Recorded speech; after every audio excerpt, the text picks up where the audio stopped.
So, Dr. Veith, we've been talking about the apostasy and hypocrisy in the Seventh-day Adventist Church, particularly within the leadership, although it's not restricted to that group. I wanted to ask, should we be surprised by this phenomenon in our worldwide church? No, because it's prophetic and it's historic. I don't think we should be surprised, but we should lament it. We should be saddened by it. But my own personal experience, even if I come to areas where I believe it's particularly bad, I always find a shining light here and there at every level. So God has not forsaken his church, and there are 7,000 that have not bowed the knee. And they're spread all over the place. So God has his people. So if it's fulfillment of prophecy, although we may lament this atrocious condition of the church, we should still seek some peace in the reality that is taking us closer to Jesus' advent. I think we are on the very threshold of the final events. And I think the shaking will come soon, and then the latter rain will fall. We might have a spattering or a drop here, but we won't have an outpouring until that has happened. And then we'll go home. Matthew 18 tells us and guides us, instructs us on how to deal with controversy with a brother in the church. Even a pastor in a church who may be causing pain or suffering or doing things that are not judged to be wrong, but known to be wrong because of the word. Yes. Is Matthew 18 the only part of the Bible that gives us such instruction on how to deal with that onerous situation? I think the Bible is replete with examples of how to deal with crises within the church. Throughout the Old Testament, we have many, many cases. And I always like what Moses said. Blot me from the book of life, yet let them live. That's a very Christ-like spirit. And it's not one that comes naturally. And the Bible says he was the most humblest of men. And it's an example to emulate. I mean, in my own life, I've had many occasions to really feel affronted and to feel justified in having righteous indignation. But I've learned that over time, the only way to do it is let the truth do the cutting. And I've asked the Lord to take animosity out of my system. And it's a battle, but then Christianity is a battle and a march. And what surprises me at the moment, in spite of what I see, I can focus on the thorns, and in spite of what I see in the church, all the negatives and all the thorny issues, I feel that there is an awareness of the times we are living in. And I see people beginning to wake up and look up. And there is a new wind that is beginning to blow in the church. And it's encouraging. So it depends where we put our focus. You talked earlier about and reinforced the need to focus on Jesus first. Yes. And that's a growing experience, and you acquire that with God's blessings over time. But as the bumper sticker said, be patient with me because God's not finished yet. None of us are perfect. We all fall short. He won't be finished until he comes. Exactly. And so recognizing that all of us are flawed, in that flawed condition, that certainly can't be used as justification not to focus on issues that are causing disruption or destruction within the church, or for that matter, destruction or erosion of your own personal spiritual experience. Is it? It's such a difficult issue. What do you do, for example, if an entire church changes direction and opens the doors to a totally new religious experience, totally contrary to everything that you stand for? And it's happening. And it has happened all over the world. One day you have a normal, good old-fashioned reverent worship system, and the next day you have a celebration church or coffee shop church or whatever. Not that there's something wrong with having a conversational church, but isn't church about worship? And if you want to have a conversation, why not have that at home? Why bring the conversation atmosphere into the church? That's how people will feel. And if you feel suddenly that your entire worship experience has been eroded away, then what do? Then the only thing you can do is go and find a place where you feel happy or welcome. But that is the extreme. What we have more often is a sort of quarter-way, halfway compromise situation, and everybody is really unhappy in the church. But there's a fascinating statement in the Spirit of Prophecy which says, God allows apostasy within the church to sift the members. Now, do we want to be sifted out, or do we want to remain in after the sifting process? That is the question we have to ask ourselves. So I've been in many, many situations where the worship style, for example, is contrary to every fiber of my being. Then I just do my own thing in the church. I sit there and I read my Bible. And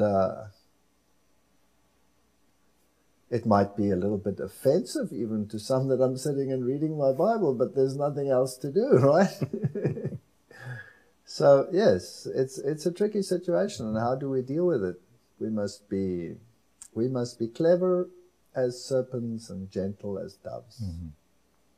However hard that may be for some of us. It's very hard, very hard, yes. Especially if you have a German temperament, such as I have. Yeah. I think it speaks to the issue of betrayal in my personal experience. What is that personal experience? I haven't been inside a sanctuary service of the Adventist Church for 2 years, by choice. That's very sad. It's very sad.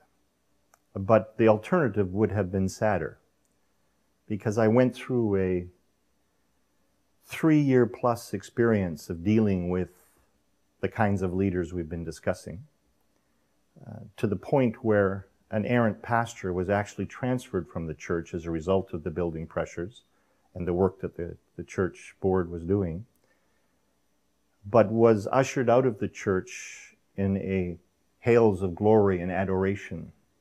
And there was an unwillingness to acknowledge the truth that this person was dishonest, was breaking the commandments, and was teaching error, and a whole litany of issues. Yeah. In the process of dealing with that as a church member, it became apparent to me that the church was being divided down the middle, with those that saw the truth and those that chose not to or did not see the truth about this man's character or lack thereof. Yes. And I realized something my father had taught me many years ago, probably 50 years ago now, that it takes a man to be in a fight, but it takes a bigger man to walk away. And I decided that rather than being the instrument of a division in the church and be the stumbling block for the spiritual walk of others, that I had to remove myself, my temperament, my character from that turmoil because I'm a fixer. And that's my propensity. Some would call it a curse. Fix things. To fix things that are wrong, that are clearly wrong. Not based on my judgment, but based upon what the Bible says and what the spirit of prophecy says. Now, what about things that can only be fixed by the great architect? Well, ultimately, he's the only fixer. But I truly believed, and to this day believe, from what I've read in the Bible and the spirit of prophecy, that we have to be watchmen at the gate, not in some self-proclaimed sense of righteousness. Heaven forbid. Yeah. We have nothing to feel righteous about. We have to be. But we have to be present in a manner that as agents of God can help protect His church. But why would you permit an incident such as that, where the other party, as you say, was removed because the party was clearly in transgression of what was right and what was justice? Why would you permit an incident like that to remove you? Good question. First of all, it wasn't one incident. Secondly, it was the manner in which the president of the conference at the time and his executive mismanaged the process by ignoring the truth, ignoring the evidence, and putting a cloak of secrecy, this cone of silence over everything to protect the image of the church and to protect the reputation of the errant pastor, because heaven forbid that either of those should be tarnished. It's okay if the congregation and members of the church are struggling spiritually and falling by the wayside, as long as the reputation of the church and of the pastor aren't compromised. To me, that was the epitome of hypocrisy.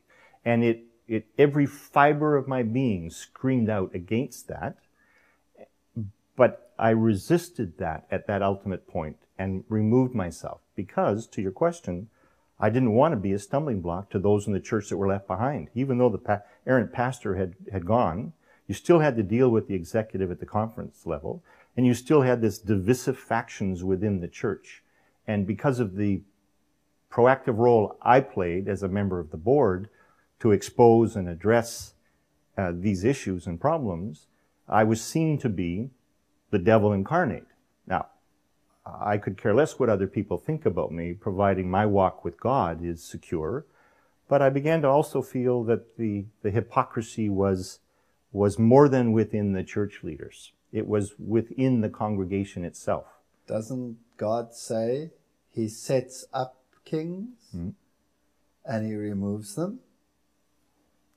And God permits situations to arise which clearly point out hypocrisies that exist, so that even the most dull-minded will be able to see that there is a choice to be made. And as my good friend Francois always says, we can choose between the two B's. We can become better or we can become better. And should we allow a conference president, a pastor, a union president, a division president, or just a simple member of the church to rob us of the experience of being part of the family of God? I would say no. I would say, in spite of what happened, no, even because of what has happened, I will not let myself be robbed of my affiliation and my membership in the family of God. Because we have wayward brothers and wayward sisters, do I distantiate myself or deny my affiliation to my earthly family? Then the same should apply to the heavenly family. But the affiliation should be with Christ first, not with Always the church with and the Christ church first. members. I don't go to church because of the members very often. I often go to church in spite of them. Yeah. And, you know, if you feel that what you have done is out of the right reasons, is noble, and you felt that you wanted to help the church to cleanse itself, to be the bride that it could be, then you have nothing to be ashamed of. I agree with you, and I am not ashamed of anything that I did, because I did it with prayerful guidance and the best of my ability, consistent with the spirit of prophecy and the Bible. But to your point about the experience of the church, it's one of the reasons I was interested in probing with you the Seventh-day Adventist Church and the Remnant Church, and how do we truly know? Because my faith in the institution of the Seventh-day Adventist Church has been seriously rocked and compromised, to the point I elected to remove myself for 2 years. Yeah. I'm still a member, but to be honest, there have been a number of times where I've seriously considered severing my membership with the church because of that experience. To the point of the experience, I don't go to church, never went to church to be happy. We know about the crucible and the suffering that we all, and the crosses we all have to bear. That's fine, that's understood. But surely in the church experience, if you're in the right place, with the right frame of mind and frame of heart, even if you're unhappy, you should be experiencing joy. And because of the betrayal of my church pastor at the time, elders, the church leaders up to the conference president, betrayal by family members related to family issues, that whole series of betrayal led me to a place where I didn't have joy in my heart. And I, on a point of hypocrisy, I did not want to sit in a pew and play church with a beautiful smile on my face that was lying about what was inside, which was this whole cold lump without joy. A lack of connection to Jesus. And that's my issue and my problem between Jesus and I. But I could not use the Seventh-day Adventist Church environment or institution, particularly with the divisive factions as a result of the pastoral removal. That was the wrong environment, because every person I would see would either remind me of the betrayal by my spouse, the betrayal by my church leaders, the betrayal by whoever. So remove yourself from the betrayal and try to find a new connection to God that's not hinging upon the Seventh-day Adventist Church institution. That's where my mind took me. Yes. I know what the Proverbs say about leaning on your own understanding, but I could see, and through prayer could see no other solution. So I guess it leads to the question, what do you do in that circumstance? Play the hypocrite and play church with a smile on your face when you're empty inside? Okay. Let's look at that. I can relate to what you are saying. I understand your reasons. But spiritually speaking, I believe they're still flawed. Samuel was placed in the most unfavorable circumstances. He grew up with a high priest who was anything but a good example. And the officiating priests were corrupt beyond measure. And they were removed. God said, I will remove them. And they were removed. And Samuel grew in stature with God in spite of the circumstances. The other example I also use is Moses. He was raised in the courts of Egypt. Amidst all the apostasy that was there, and his own people weren't exactly shining lights and doing what was right at that stage either. And yet, God took him eventually through the wilderness experience, and he learned what it was to walk with God. And we can remove ourselves from the unfavorable circumstances, and that's what will lead to a monastic system. I'll do my own thing, I'll sit in my monastery, I'll worship God, and I'll have peace with all men. And God didn't give us a monastic system. God gave us the church. Bless his heart, he gave us the church. What a lesson book. What a character building experience. The same pastor who told me choose between the two bees, I had a guy screaming at him and carrying on, not because of what he'd done wrong, but because of what he'd done right. And he just looked at him and he shook his head. And you know, you just meet people like that sometimes on this planet. And I looked at this and I was filled with righteous indignation. This man needed serious reprimand, and I was just the man to do it. And I said to this pastor, how dare you let him speak to you like that? He said, no, leave it. That man builds character. And we can never have enough of that. We can never have enough of that. So my suggestion is, take the hurt, leave it at the foot of the cross, go to the church,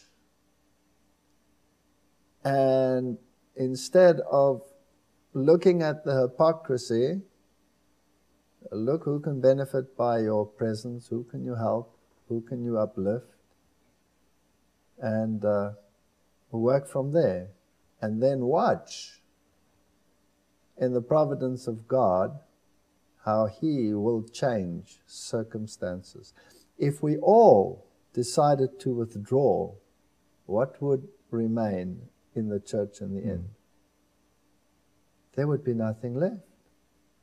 If you are a man who feels you want to stand for what is right, you do not want to have hypocrisy in the church, you want to have standards that should be emulated or that people couldn't look up to, and everybody of like mind were to withdraw from the church because they cannot find it in there, well, then you'll find it even less.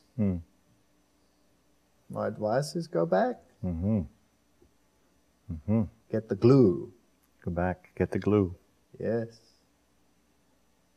It's hard, I know. But remember another little definition. And that is, justification is laying man's glory in the dust.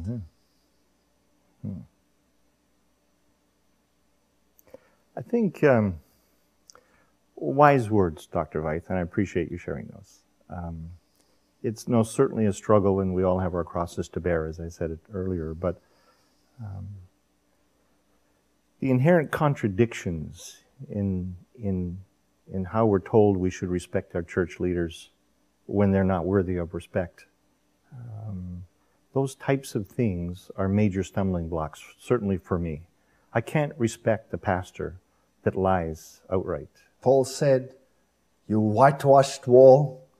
And someone walked up to him and said, "How dare you speak to the high priest like that?" And Paul says, "I apologize.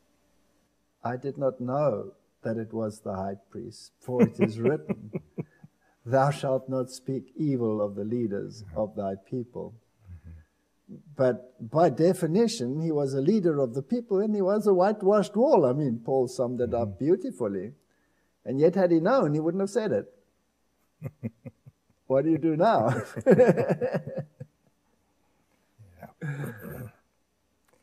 I think that my experience in the church is not unique. The circumstances may have been, but there are a lot of Adventists that are suffering. I've just been in one of the poorest countries of the world and spoken to 7,000 people who have been alienated from the church. Bitter, sad, hurt, because they feel that it was done because of them preaching what the Adventist church stands for. And, you always have to have two sides of a story, of course. And I didn't get two sides of the story in its fullness. But some of the elders of the official churches came to me and said to me, how do we get this message into the official church because we don't have it anymore? Now that's quite eye-opening when you speak to thousands and they're all in that situation. You are a member here, and there's a member there, and there's a member there. I would make an appeal, if I can use this forum of a discussion between you and me, and we didn't plan anything before. This is purely spontaneous. I would make an appeal to the leadership of the Seventh-day Adventist Church to ask itself the question,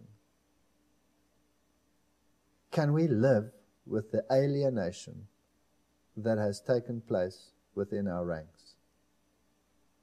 Is there anything that we can do to welcome those back who really love the truth and want to stand for it?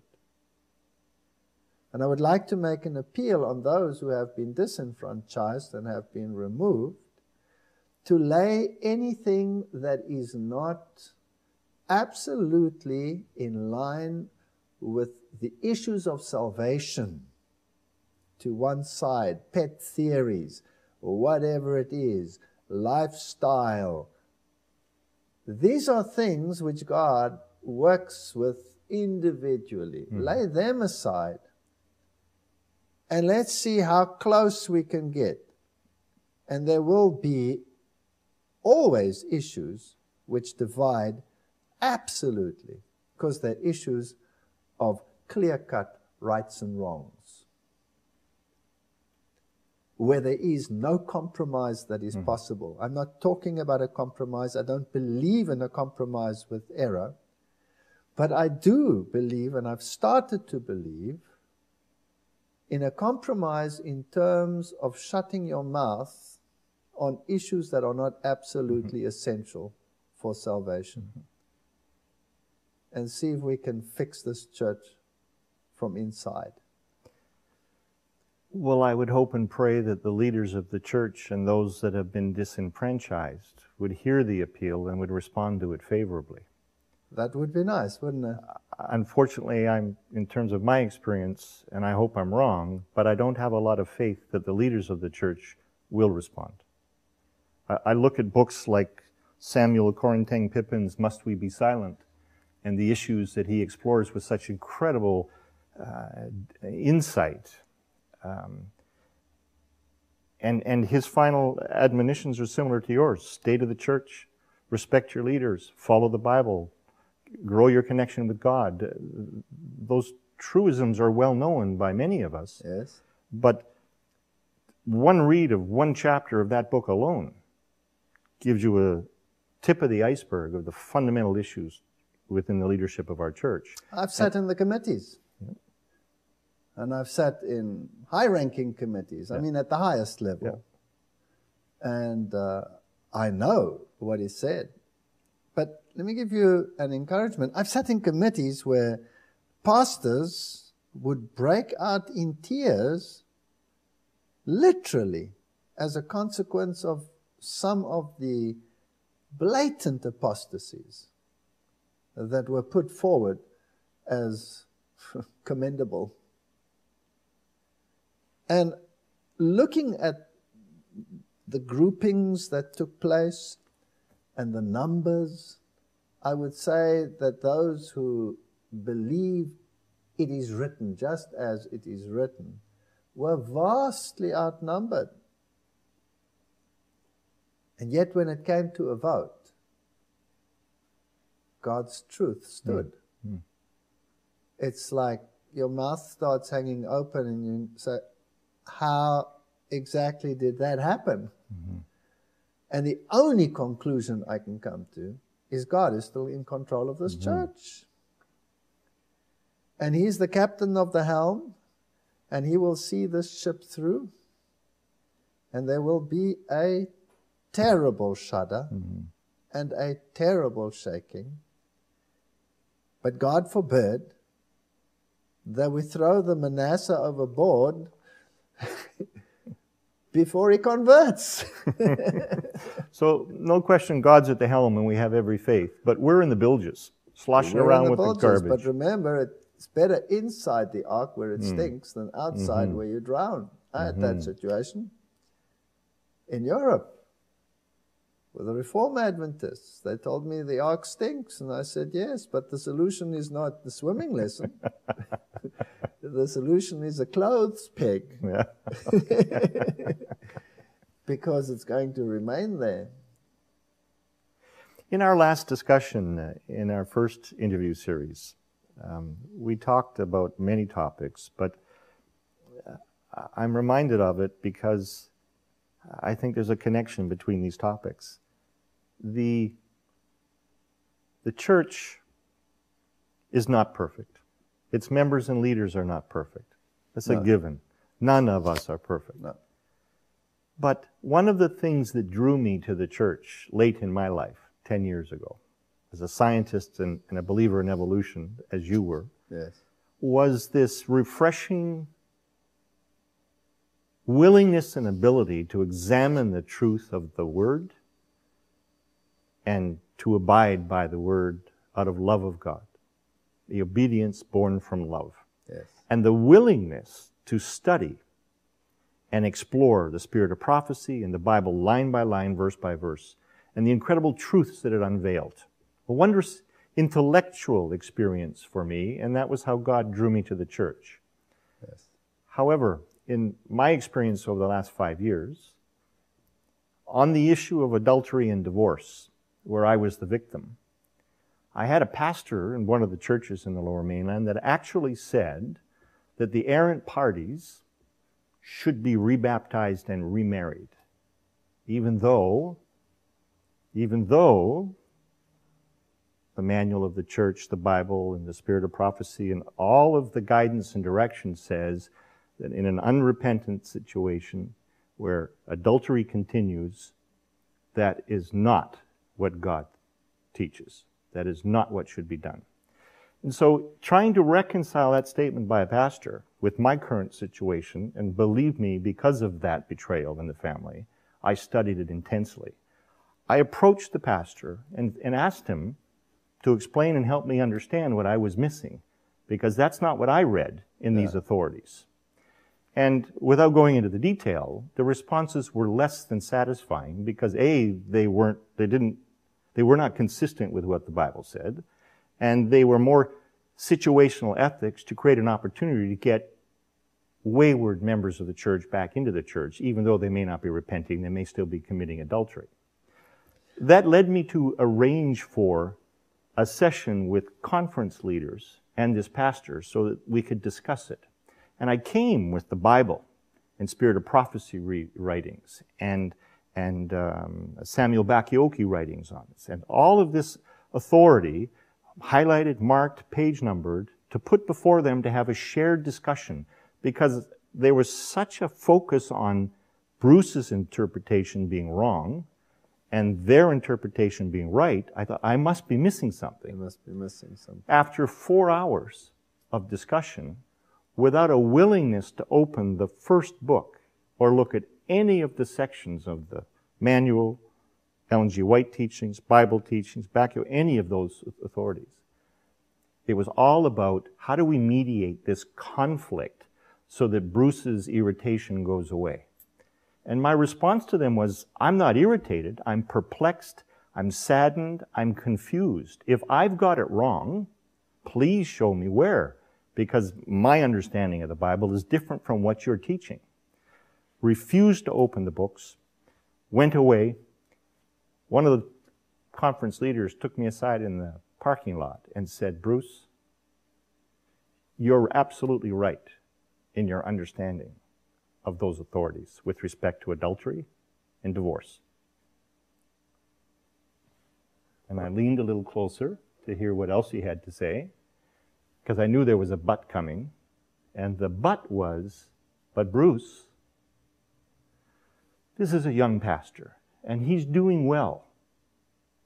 And he may have learned something from this exchange, but we don't want his error to be fully exposed. What kind of an organization and institution is that, where leaders are preaching and teaching the stifling of truth and compromising the spiritual walk of a troubled brother to support pastors? Betrayal of the worst kind. The spirit of prophecy says that if you embrace error, eventually you begin to see it in the same light as everyone else who embraces error. Now, I've only been an Adventist for just under 25 years myself. And I must say, in the 25 years that I've been around, I've seen a tremendous decline in standards.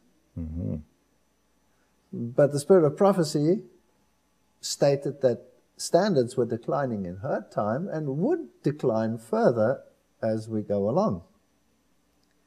As it was in the days of Noah, so shall it be at the coming of the Son of Man. Standards at every level, in terms of sexuality, sexual preferences, marriage and divorce. Name any one of those issues. Have we not become more and more tolerant because the world has become more and more tolerant? In fact, the world hasn't only become more tolerant, it's leaning over to the other side where it would prefer to legislate the non-tolerant position or the tolerant position, to the detriment of those who are actually in the right. So those who are in the right are the ones who become criminalized, and those who are in the wrong have the legislative halls in their support. Isn't that the world we live in? And a church that gives up standards ends up on that slippery road. That's why people get up and they write books like Must We Be Silent? And that is the spirit of the world that is leavening the churches. Now, it's true, I've sat on divorce committees, marriage and divorce committees, and some of the issues that you deal with there on a daily basis are very complex. And where do you draw the line as to what is right? And some of them are absolutely crystal clear. Like, I assume your case, from what I've gleaned, is pretty crystal clear. And if it is crystal clear, you would hope to have, the right stand. But this spirit of compromise is everywhere in the world. And it's also in the church. And it's one of the signs of the fast coming, of the events of the end. Because that was the same spirit that leavened ancient Israel just before the destruction of Jerusalem. So yes, if I can apologize on behalf of my church, no, but seriously, because we have the spirit of tolerance and not calling sin by its right name, and not having sin appear exceedingly sinful. Now, there's a very fine line in terms of how you deal with the issues of sin. Here was the woman, she was caught in adultery in the very act. And yet Jesus said, neither do I condemn you. But because he saw a heart, he saw a repentant heart. And he placed her under grace and he sent her back to the law. Go and sin no more. So our attitude must be the attitude of Christ. But sin is exceedingly sinful. And if you cling to sin, then you have no option but to be destroyed with it, because our God is a consuming fire, and he will destroy sin. So if you cling to it, you will be destroyed with it. I always marvel at how the world says, when you are bad, you go to the hot place, and when you are good, you go to the cool place. No, it's the other way around. Satan was walking amidst the fiery stones. I saw, as it were, a sea of glass mingled with fire. The three worthies, friends of Daniel, they were thrown into the fiery furnace, but there was no hurt on them. They were in the fire. The good guys were in the fire, but the fire did nothing to them because they were covered by the righteousness of Christ. So we will one day stand in the fire, and your consolation, if it is a consolation, is that those who do not make sin exceedingly sinful and choose to remain attached to it will have to be consumed with it one day. In terms of the personal experience, it's no consolation to me at all.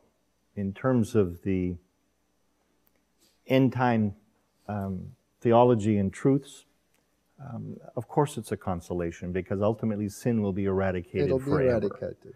But there's the struggle, because we are individuals on this earth, in this war zone, and things affect us. And it's if you're not clinging closely enough to Jesus, then you'll become the collateral damage. And I recognize I'm collateral damage right now. Not dead, but mortally wounded, or so I felt or feel. But choose not to be bitter. Make it a conscious choice. I choose not to be bitter, and I choose to take my package of hurt and put it at the foot of the cross. Agreed. I couldn't agree more. But this isn't about feeling. This isn't about bitterness. I mean, this experience I'm talking about has been happening for 5 years. Is it about justice? And it's not about justice. Nope. Not about justice. It's not about emotion. It's the purely intellectual understanding that this organization that I attached myself to at great cost, but fine, die to self and pursue these truths, all of a sudden seemed to be a bit of a house of cards. So it let you down. Yeah, more than let me down, betrayed me. The leaders betrayed me. The members betrayed me. And that betrayal... You're in good company. I guess I am. I guess I am. You're in good company. Yeah, I'm not alone in that regard. You're right. All left Christ. Yeah. He was betrayed by his own people. He was crucified.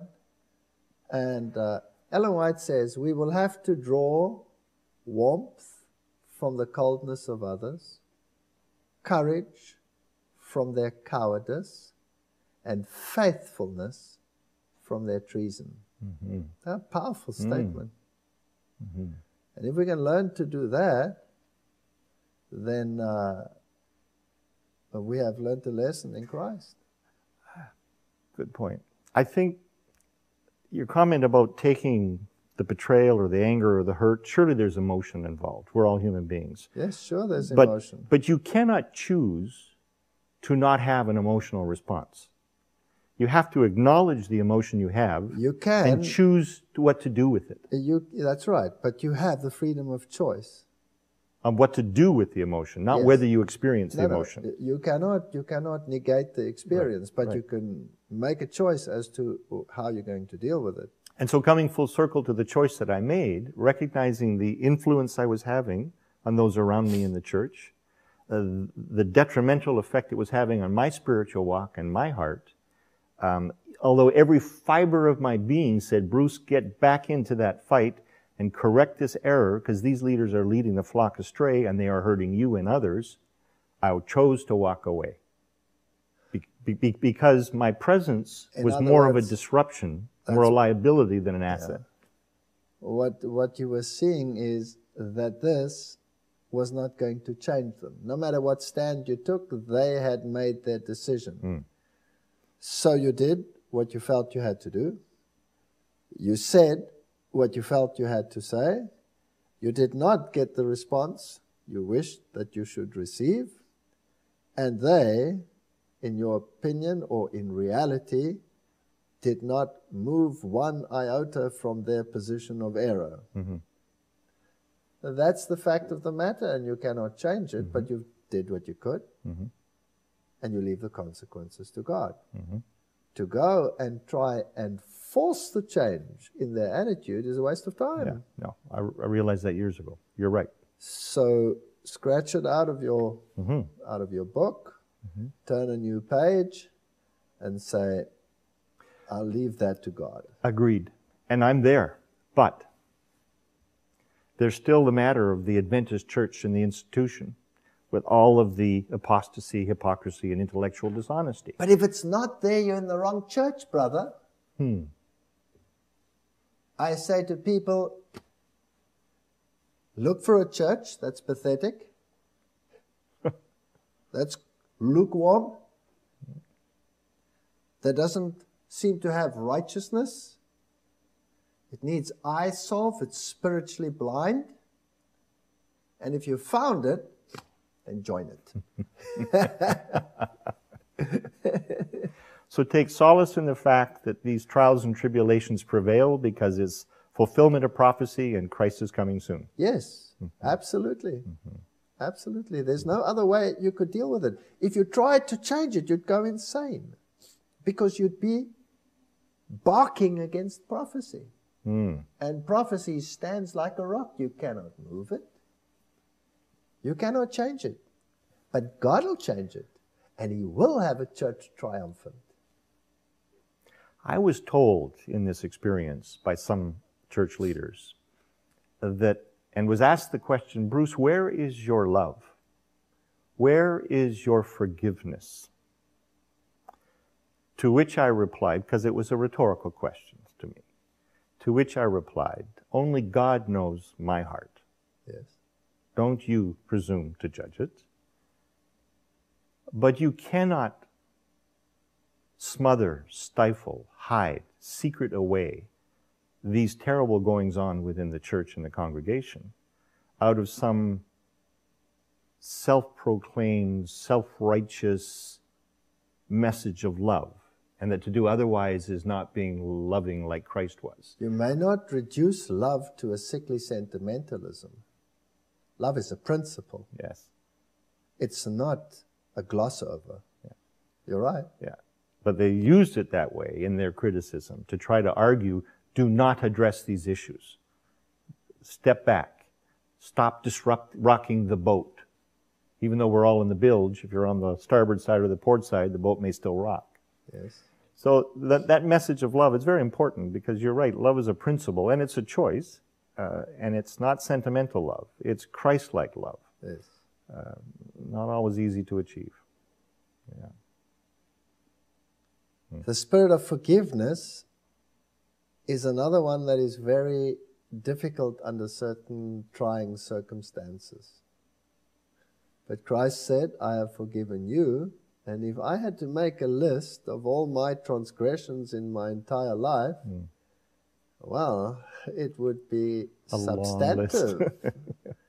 And there's an accuser standing by the side who is an expert at revealing all the finer nuances and details of every single one of those. And yet, I say to Christ, thank you that you have forgiven them. And Jesus says to me, now forgive your brother. There is that aspect of forgiveness, but forgiveness must never be confused with condoning sin. Forgive the sinner, but don't forgive the sin. No, you cannot forgive sin. Sin is exceedingly sinful. Yeah. But you can forgive the sinner. Yeah. Very good. Weighty topics, Dr. Weighty Veith. topics, yes, Weighty and it's topics. complicated. And the way I'm talking to you now is a way that only develops in the fire of affliction. And there was a point in my life when I was also exceedingly bitter. And I had to make a conscious choice. And I couldn't make it. So I had to say to God, take it away. I don't want to live with it anymore. And He took it away. And somehow since then, I have more compassion on even the most apostate erring individual, whether he be high up in the church or low. But I still have an abhorrence of error. Delicate balance to sustain. What conclusion do we come to at the end of our meeting? Well, one conclusion I've come to is I look forward to the next opportunity to have a conversation with you, because it's always a pleasure and I always learn something. So thank you for that. It's a pleasure. Thank you. And may God bless you, and give it another try. Give it another try. Let's go. Let's see whether with God's help, all those, not just you, everyone who has been hurt, who has been trampled, who has been alienated, or physically thrown out, whether we can come back and give it another bash. Amen. Thank you. Thank you. Pleasure. God bless.